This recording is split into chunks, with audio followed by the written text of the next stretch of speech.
The game, Trent Williams will be doubtful, Greenlaw questionable, McCaffrey questionable, and Deebo will be out. And Deebo's changed, took x-rays and MRIs earlier in the week, didn't have anything. Pain was still there, so we got a CT the other day and found a hairline fracture, so he'll be out this game, next game, and we'll see after the bye week. The shoulder? Yeah. So no thought of IR with him at this point? No.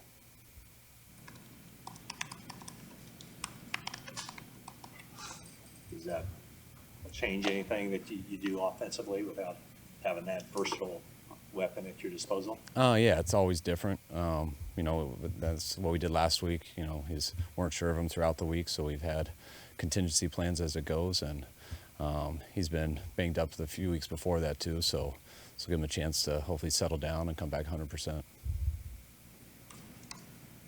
Are you encouraged with McCaffrey getting out there and running around a little bit and seeing him on the field? Yeah, it was good to have him out there today. We don't do anything really full speed except for 7 on, but the fact he was able to go out there today and feel good, to give him a chance, and we just got to make sure he can go into that game on Monday and feel real good.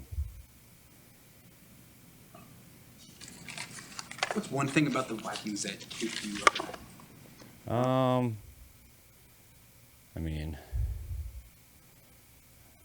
Never can answer one thing, but from offense perspective, that team who does blitzes as much as them, you just can't always relax. There's never a safe time to call a play. You got to make sure it's got answers versus everything.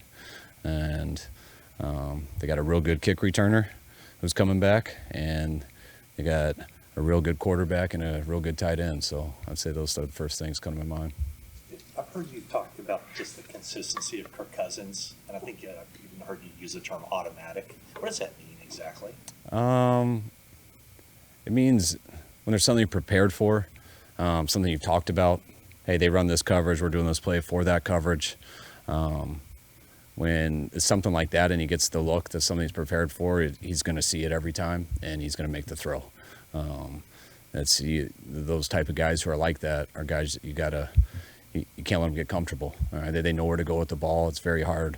They can recognize all the coverages that you do, and then they're extremely accurate and stuff if they have room in that pocket to get the ball wherever it needs to go. That's why those are the guys that you got to make sure you make them uncomfortable in a lot of different ways. Basically, a guy who, as you prepare him during the week, he's able to carry over the coaching to the games. Is that basically what he does? Yeah, it's more. Everyone works on that through the week. Everyone knows coverages and where it's supposed to go, but sometimes when you get in the heat of battle and in that pocket, it's not always that way. Sometimes it looks like there's 100 guys out there. Sometimes you can't see it as clean.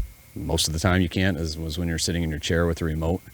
So lots of times in those games, people can't see those looks, and you hope they can go make a play with their legs or do something else, or they miss a few, but they make a bigger one later. When I say someone's consistent and automatic, it's usually they don't miss those very much. No one's perfect, but he's up there with some of the best of being pretty automatic when you can tell they got the right look on. For a guy who hasn't been a starter for a full season in the NFL, how's Brock in that area? Extremely similar. Yeah. You assume Jalen Moore is the next man up if Trent can't go? Yes.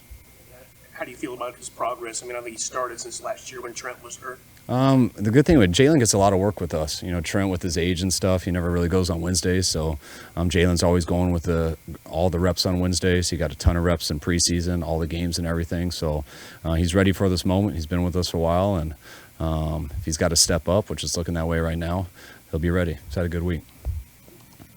Knowing Deebo's out for the next couple of games, is there one player you slot in that position? Does it change how you kind of offensively game plan and kind of have a couple of different people to kind of do his role? Yeah, all running backs can do that role, and then we use the receivers to do this role that he does as receiver. So Deebo's a pretty unique player. Not many people are like him in the league, so it does change things up, but we got a bunch of good receivers and a bunch of good running backs. Two more guys. When you face a team with these type of blitz packages, which you don't see every week, you have to scale down a typical game plan just so you're making sure, kind of address all the different looks you might see. Yeah, a little bit. It's there's risk reward on everything, and there's certain plays you don't like to call for some looks, and some teams run those, 2 snaps out of the 70 plays in the game, and so you like those percentages more. And these guys are higher than that. It doesn't mean those plays aren't good. But you just gotta, it's the risk reward of how much you want to do that, because it is a threat at every time. And that's why some things you don't carry quite as much in, because there's some things that don't have answers versus that stuff. But just like in any other game, it can come at any time. So you like to build in answers to everything. You just got to review those and make sure we're on them. Guys good? Thank you, fellas. Thanks, guys. Thanks.